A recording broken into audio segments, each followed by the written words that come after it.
اعوذ باللہ من الشیطان الرجیم بسم اللہ الرحمن الرحیم الہاکم التکاثر حتی زرتم المقابر۔ نمازی آدمی ایک دن میں کئی مرتبہ تو یہ سورت پڑھ لیتا ہوگا۔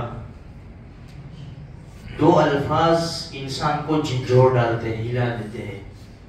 الہاکم التکاثر حتی زرتم المقابر، مال کی کثرت نے، مال کی بہتات نے تم کو غفلت میں ڈال دیا۔ حتی زرتم المقابر، یہاں تک کہ تم نے قبروں کی زیارت کر لی۔ آج ہمارا حال یہی ہے میرے بھائیو، جو قرآن نے 1450 سال پہلے کہا تھا۔ مال کے پیچھے دوڑ دھوپ نہ انسانوں کو نماز کا خیال لیتا ہے، مسلمانوں کو۔ بعض مرتبہ سب کی بات نہیں ہے، کچھ لوگ ہیں جن کو نہ حلال کی پرواہ ہے نہ حرام کی پرواہ، کچھ نہیں دیکھتے میرے بھائیوں، نہ شریعت، کچھ بھی نہیں، بس آنے دو، جمع کر لیتے ہیں، بلڈنگیں بنا لیتے ہیں، اور پھر موت کا فرشتہ آ کر ان کو کھینچ کر لے جاتا ہے۔ سارا دھرا کے دھرا دے گیا، کمایا محنت کر کے ہم نے، استعمال کریں گے دوسرے، حساب ہم کو دینا ہے۔ اس لیے میرے بھائیوں، مال اچھی چیز بھی ہے، بری چیز بھی ہے۔ اچھے طریقے سے حاصل کیا، اچھے طریقے سے خرچ کیا تو اچھی چیز ہے۔ اس مال نے اگر دین میں کوئی نقصان پیدا نہ کیا تو یہ بہت اچھی چیز ہے، سرسبز شاداب میٹھی چیز ہے۔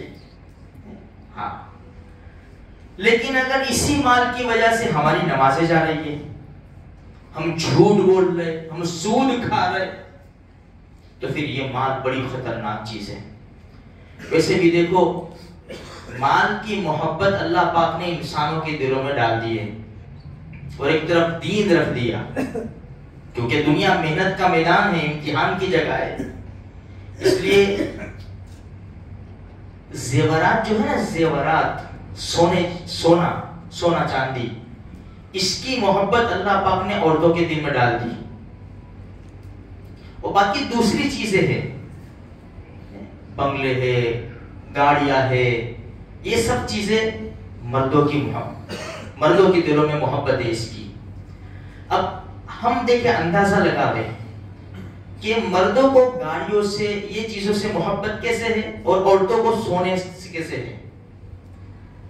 بچہ ہوتا ہے، بچہ، اس کو آگے ہم بٹھا کر اس کو چکر کھلانے لے جاتے ہیں، وہ بھی تھوڑا سا ہوشیار ہوتا ہے، لاؤ میں چلاؤ، گھر میں بیٹھے ٹوں، سمجھ میں آئی۔ عورتوں کا، بچوں کا مسئلہ کیسا ہے، بچی پیدا ہوئی 4-6 مہینے نہیں ہوئے کہ کان میں سوراخ کر ڈالتے ہیں، کیا کہ سونے کی گٹھیاں ڈال دو اس کے کان، ناک میں سوراخ کر دے، چھوٹی سی بچی، وہیں سے سونے کی محبت آ جاتی ہے میرے بھائیوں۔ دیکھو، یہ محبت آئی اور دین کی محنت نہیں ہوئی نا، تو پھر انسان اس میں پاگل ہو جاتا ہے۔ اور اگر دین کی محبت ہو تو کچھ بھی نہیں۔ امی عائشہ رضی اللہ تعالیٰ عنہ کے پاس ان کے بھانجے، جب مکہ کے حاکم تھے، اس زمانے میں کوئن تھے، درہم دینار، پورا ٹھیلا بھر کے امی عائشہ رضی اللہ تعالیٰ عنہ کو بھیجا۔ امی نے فرمایا کہ اتنا سب تو میں کیا کروں گی، چلو تقسیم کرو۔ تقسیم کیا، صبح سے شام تک سب خلاص، ایک درہم بھی نہیں بچا۔ باندی نے کہا کہ آپ 2-3 درہم رکھ لیتے، ہمارے گھر میں 2-3 دن سے فاقہ ہے تو کتنا اچھا ہوتا۔ امی عائشہ رضی اللہ تعالیٰ عنہ نے فرمایا، اب یاد دلاتی ہے۔ دیکھو، سمجھ میں آتا ہے، ہمارے پاس لاکھوں، تو ہم کو خرچ کرنے کا یاد دلایا جاتا ہے، ان کو بچانے کا یاد دلایا جاتا ہے، خرچ کرنے کا۔ بابا لاکھوں کماتے ہیں، دونوں اپنی مسجد میں اے سی چلتے، یار مینٹیننس کتنا ہے، 2-5 ہزار تو نکال کے دو یار ہر مہینے، کہ کچھ سمجھ میں آوے۔ ہم کو یہ یاد دلایا جاتا ہے، اور وہاں کا کہ خرچ کرو، اور وہاں کیا یاد دلایا جاتا ہے، بچاؤ، کہ اب کہہ رہی ہے مجھے، اب کہہ رہی ہے، پہلے سے کہتی تو ہم 2-3 درہم رکھ لیتے، اب تو سب تقسیم کر دیا۔ یہ ہے، دین کی محبت ہوگی تو دنیا کی محبت نکلے گی، دین کی محبت نہیں ہوگی تو دنیا گھر کر جائے گی. ایک کسان نے نکاح کیا شہر کی عورت سے. ایک کسان آدمی تھا, کھیتی باڑی کرتا تھا, شہر کی عورت سے نکاح کیا. جب نکاح کے 2-4 دن ہو گئے, پھر تو عورت کو کام کرنا پڑتا ہے نا. تو شوہر نے کہا کہ وہ سیل بٹا, وہ کٹے سیل بٹا وہ لا. تو عورت کہنے لگی اتنا بھاری سیل بٹا 2 کلو کا, بھلا میں نازک عورت کیسے اس کو اٹھاؤں گی. تو کسان نے سر کے اوپر ہاتھ رکھا کہ اللہ, میں تو کسان, میں تو کھیتی باڑی کا سامان کتنا بھاری ہوتا ہے سب, مجھے تو ایسی عورت سے شادی کرنی چاہیے تھی, یا تو میری عورت ایسی ہوتی کہ میرے کام میں ہاتھ بٹاتی, بھاری بھاری چیزیں ادھر سے ادھر ادھر سے ادھر جیسے گاؤں کی عورتیں کرتی ہیں. اب کیا کرے, شادی تو ہو گئی, اب کچھ کرنا پڑے گا, سبق سکھانا پڑے گا. 2-3 دن ہوئے, وہ سیل بٹا لے گیا, لوہے کا تھا. کہا کہ اس کو پگھال دو. اس کو پگھال کے اس کے اوپر سونا چڑھوا کر ہار بنوا لیا. 2 کلو کا ہار, 2 کلو کا ہار بنوا لیا. کسان نے آ کر کہا کہ تیرے ہار کا آرڈر دیا ہے, 2-3 دن میں آ جائے گا بن کے. پہنے گی نہیں, کہا کیوں نہیں, سونا کس کو نہیں پہنے گا. تو 2-3 دن بعد اس کو بہت تڑپ تھی, طلب تھی کہ جلدی آوے جلدی آوے, میں دیکھوں کیسی ڈیزائن ہے, کتنا سونا ہے. جب 2-4 دن بعد ہار آیا نا, تو کہ آ گیا یہ باکس میں ہے ہار. تو کھولو نا, کھولیں گے بھی شانتی طرح, کھانا پینا کھا لو یہ وہ, لیکن جلدی ہوتی ہے, بہت جلدی ہوتی ہے.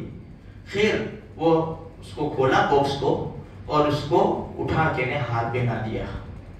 اب وہ خوشی خوشی, اتنی خوش عورت, 2 کلو کا ہار پہن کے پورا دن گھر میں کام کیا اس نے, پورا دن. شوہر نے شام کو پوچھا کیسا لگا, بہت اچھا بہت اچھا. کچھ کوئی بوجھ تو نہیں ہے, نہیں کوئی بوجھ نہیں, کوئی وزن لگتا ہو تیرے کو, نہیں کچھ بھی نہیں. کم بخت, نالائق, یہ وہی سیل بٹا ہے جو سونے کا پانی چڑھا کے لایا ہوں میں, تیرے سے اٹھا نہیں جاتا تھا 2 کلو کا. اب یہ 2 کلو کا صبح سے شام تک تو گلے میں ہار پہن کر ان کا کام کر رہی ہے. تو کہنے کا مقصد یہ ہے میرے بھائیوں کہ دیکھو دین آئے گا نا تو یہ محبتیں نکلے گی. ہم تقسیم کریں گے, اللہ نے ہم کو دیا ہے, جوڑ کے رکھیں گے تو محبت آئے گی. ہم غریبوں میں تقسیم کریں گے تو اس سے محبت نکلے گی. اس لیے علماء فرماتے ہیں بعض مرتبہ اپنے بچوں سے بھی دلواؤ, جب بیٹا کوئی غریب ہے نا ان کو دے دو. ہمارا بچہ, ہم مالدار ہے, بچے کے پاس بھی پیسے, بیٹا اسکول میں جاؤ, مدرسے میں جاؤ, ٹیوشن میں جاؤ, کہیں بھی جاؤ, دیکھیں کہ تم کھا رہے ہو. کوئی بچے ایسے کھڑے ہوئے ہیں جن کے پاس 10 روپے نہیں ہے, ان کو شریک کرو بیٹا, ان کو کھانے میں شریک کرو. ان کے پاس فیس بھرنے کے پیسے نہیں ہیں تو ان کے پاس وہ کھانے کے ناشتے کے پیسے کیسے ہوں گے, ان کو شریک کرو. اپنے بچوں کو ضرور تعلیم دو, تم 2 کھاؤ تو ان کو 1 کھلاؤ بیٹا. اس سے کیا ہوگا, محبتیں بڑھے گی. اور اللہ کیسے خوش ہوگا وہ تو اللہ باقی جانتا ہے میرے بھائیوں. اللہ تبارک و تعالیٰ کئی سنی باتوں کے اوپر ہم سب کو مل کر عمل کرنے کی توفیق عطا فرمائے.